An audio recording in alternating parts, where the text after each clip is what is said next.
What's good, y'all? It's your good sis Erica Vane back again for another and the final episode breakdown from season 4 of The Shy. Let's get into A Raisin in the Sun, episode 10. Yeah, I've been singing The Shy's praises all season. Now, mind you, there are some holes. There's some holes in this episode that are definitely concerning for me, but I definitely think that we're going to get a little bit more clarity in season 5 because The Shy has been greenlit for season 5. They have already been in the writer's room cranking out the season and will be going into production shortly. So we will see The Shy return for season 5 on Showtime in 2022. Shout out to Lena Waithe and all the creatives behind The Shy. Congratulations, y'all definitely deserve. You knocked it out of the park this season. Y'all took risks. You had difficult conversations. You showed black joy, black love, not just some black struggle and strife, but you really had multifaceted conversations around black life in Chicago. Point blank period. We love to see it. Now, jumping into this episode, y'all. The episode picks up right where we left off, and Jake and Jemma, they are at the hotel. Jake is holding the weight, y'all. Like, he holding the weight of the secret. He hasn't said anything to Jemma just yet. And then we get to see that kind of like play out. Honestly, I can't be mad at Jake for how he handled it. Like, it took a lot to process it. He had about, probably like 8 hours, right? Like 8 hours to process it. They get up in the morning and Jemma's trying to rush back home and he already knows what the deal is. Now, he could have been honest with her from the jump and told her right then and there, but he's also very scared. Like, in this moment, he loves her, but he also loves his brother. And I'm just glad that he knew that Trig didn't do anything wrong. I was worried that once he ran out of that house, that he assumed that Trig was a part of what had happened to Jemma's daddy in a negative way, but we can see, when he actually winds up admitting to Jemma before she's able to see the security footage that, this is what happened, this is what I saw when my brother saved your dad's life. He asked her, like, yo, can you please not say anything? I don't want my brother to go to jail. And that surprised me. One, that he actually asked, and then two, that she actually did it,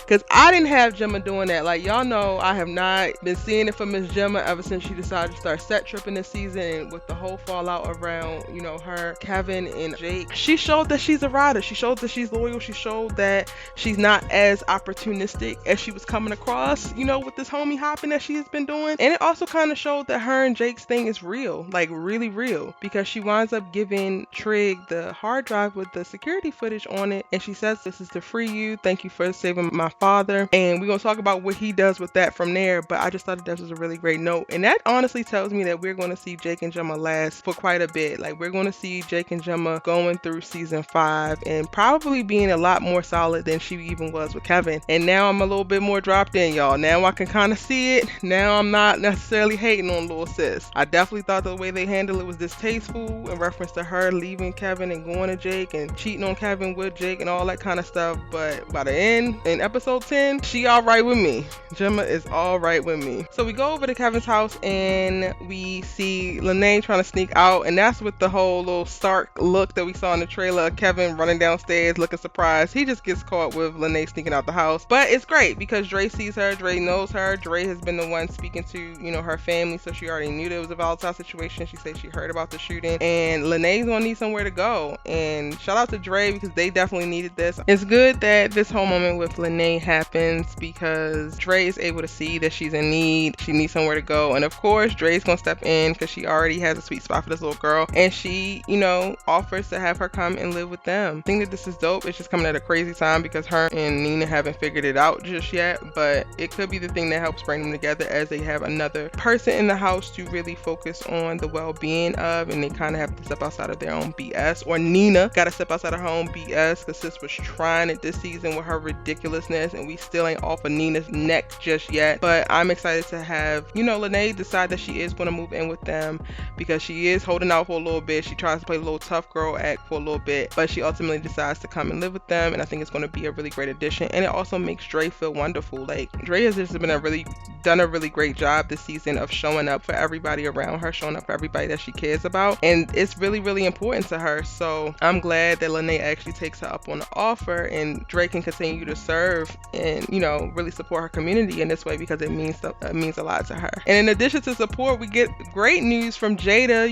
She doesn't necessarily have to go into more chemo treatment because the treatment process that they went through that we saw in this season is actually working, and she gets that news, and Emmett throws a party and everybody's able to love on her and celebrate her and give her flowers, and I absolutely love that. This season has done a wonderful job of showing us really brutal moments like police brutality, police within the Black community specifically, and their biases and racism and all of that. We've also seen so many joyous moments of like taking back our communities, policing our own communities, policing ourselves, and community outreach and help.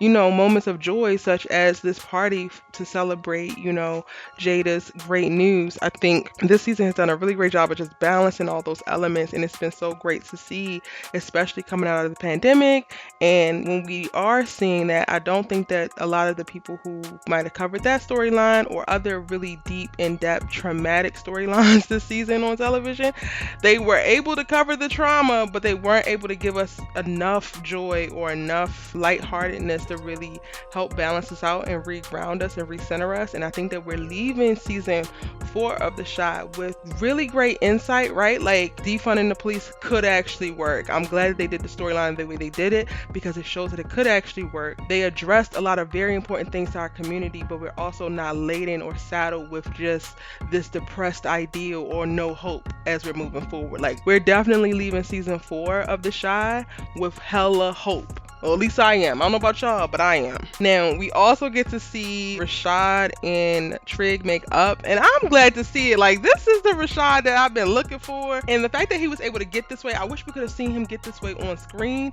but he's made quite a bit of adjustments. He comes back and he apologizes to Imani because he knows that that's something that he has to do. I'm sure him and Trig had a conversation, and we got to see place a few episodes ago when Jake said that he would go and talk to Kevin if Trig would go and talk to Rashad. So I guess that happened off screen, and we're able to see that, and then we're able to see them come together as a family. Like, I think Rashad is going to move in, so we're going to see him in season 5. He's going to come back because we see him throughout the episode. You have a little tiff with Jake because Jake tells Jemma the truth, and then he's playing cards with Trig, and they have this super amazing intimate Black bro moment that I love, just recollecting relationships and friendships and him not knowing that a previous friend has actually passed away and watching that hit him.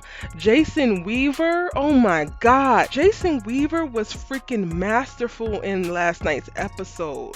Like, watching that monologue that he did about his friend, what? Come on, Masterclass. Listen, there are a little bit of holes in episode 10, but they gave me everything that needed to be gave, so I don't have no real qualms about it. And we also get the moment towards the end of the episode where we actually see that Rashad didn't just apologize to Imani because he needed to apologize to Imani. He just wanted to be cool with Trig, so he gonna act like he cool with Trig's girl. He actually roughs up a dude who disrespects Imani out in public, and it's like, nah, you gonna apologize. This is my family. And that's when you can see the moment where the unit is solidified, like, yo, they're family. This is so cute. We love to see it. We love to see it. And it's like these little nuanced moments as well, where it's the joy for me. It's the pride, and it's the family. It's the love. Ooh, we love to see it. Now, going into some of the stuff that we don't love to see. Douda. Now, mind you, y'all, I don't know what it is. This might be my Baltimore showing. This might be a little bit of trauma manifesting, but I ain't gonna hold you. Douda has been fine. The last scene where you see him in this black hoodie and this black snapback or cap, whatever, with the brim, he was looking fine on the run, okay? I just gotta get that out there. We know that he's been trashed. We know that he's crazy. We know that he's borderline sociopathic because he's the one who put Marcus in the hospital. We know that. Erica knows that. Erica just is going, I just gotta tell you all of what I think, okay? Now, he is on the run leaving episode 10, season 4, because Trig decides that he's going to use the footage against Douda. So that footage could definitely blow the whole thing up, and while he doesn't want to release it, he uses it to say, yo, walk away. I'm gonna let you walk away. Just go far away. Don't come back, because the thing that's resonating in Trig's head right now is what Marcus said in episode 9 of, like, you need to protect the community from him, not from anybody else. You're talking about protecting the community. If you want to protect the community from Otis Perry. And this is the way that Trig decides to do that. They have a very contentious moment. Getting to that point, we get to see Douda get a little bit more erratic, get a little bit more aggressive, but ultimately, after talking with Tracy, which this is one of the big holes for me, like how Tracy got to a place where she was back in love with him and back sleeping with him after she left him at the hospital. We didn't hear nothing else from her. for a few episodes and she felt like he had betrayed him. But now in this episode, they get the legislation passed and they get the funding solidified for her program. So now she's back booed up and loving on him and, oh, I think I'm in love with you and all that jazz. I'm just like, girl, I need to be a little bit clear, because are we in love with him because you wanted this money, or are you actually in love with him because you're in love with him? It's not necessarily clear for me. But Tracy is the one who ultimately convinces him, like, yeah, you just need to go ahead and run, protect yourself. But I do not think that this is the last that we're going to see a Douda. I mean, I hope it's not the last, because he is fine, okay? He is fine. But I definitely don't think this is going to be the last that we see of him. He will reemerge probably in the second half of season 5, y'all. They're going to give it a little bit of time to breathe. As long as there's breath in his body, he's going to do some antagonistic ass stuff. He's just going to do whatever the hell he wants to do. And unfortunately, right now, what he wants to do is in Chicago. I think he's running to go and get his bearings. I think he's running to put a little bit of distance. I think he's running to go and recoup, because, you know, he also is still recovering from this gunshot wound. I definitely think Otis Perry will be back, and maybe in season 5. Now, let me go back to Tracy real quick. Tracy has her program, so we know we're going to see her in season 5. She was in love with Otis. Great girl, I guess. There was so much talk going around about, like, if she was the one who actually helped Brandon's mother get up on the rooftop, Douda, and I kind of wish we would have really figured out how that actually happened and if that was a thing, but maybe it wasn't. Maybe there's no truth to her being a part of that.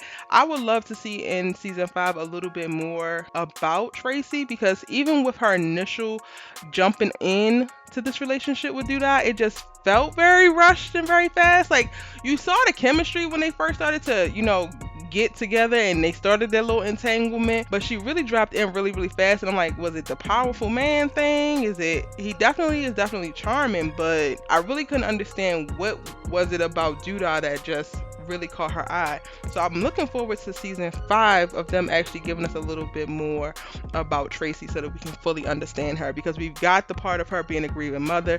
We saw the part of her with Ronnie, but for her to recover this way and then go down this route with Douda, I just need to understand a little bit better. It also looks like Kiesha's gonna be getting her happy ending. She decides to accept little Cordy Christian's "Will you be my girlfriend" card and flowers and all that jazz. So they are officially a couple. Kiesha looks so happy, and I think that this is great as well. Like, even thinking about just Kiesha's storyline, right? We enter season 4 and she was so sad. She's recovering from what happened to her, about to have the baby, not knowing what she wanted to do, wanted to give the baby up for adoption, and just very, very stressed. And she's leaving at season 4 with her baby, with her joy, with a new man, feeling supported and loved on. Emmett has been a really amazing friend for her, and I'd love to see them continue to grow within their friendship. So I'm very, very excited about that. And then last but not least, Emmett and Tiff.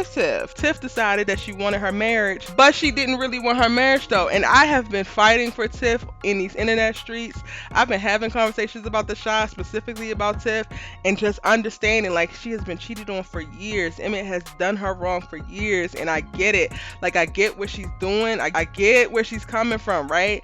And them going into a space of having this open relationship or open marriage, okay, cool, but it's also not working, so now it's time to close it up. The fact that she told Emmett that she's going to close the relationship back and she only wants Emmett, and then she turns around and sleeps with Iman Shumpert's character, the little weed man, and she starts that affair. Now Tiff is for the streets, y'all. I'm sorry. I am sorry. She just went back on her own word. And yes, Emmett has cheated on her in the past. Yes, he has done her wrong in the past. But nothing that you do you shouldn't change who you are because somebody else did you wrong. Like, I just don't like that. I understood it when she ran to Dante initially with the first initial cheating and then opened up the relationship, like I said. But now she's going into uncharted territory. I thought that her and Emmett had gotten to a better place, a solid place, and she didn't even wait, y'all. She barely waited a day before she's in this man's arms at the end of the episode. And I'm just like, Lord, we about to see Emmett struggle all season 5. When we first started the open relationship in season 4, Emmett struggled so bad. He was so worried. Now Tiff is going to be actually out here cheating. Oh, he's going to be down bad. I guess it's the best worst time because he's good everywhere else. Smokey's is doing good, so business is great. His friendship with Kiesha is going great. Him and his mom's relationship is better. His mom and his dad's relationship is much better. Her prognosis, her cancer, like, she's getting healed. That's looking really good.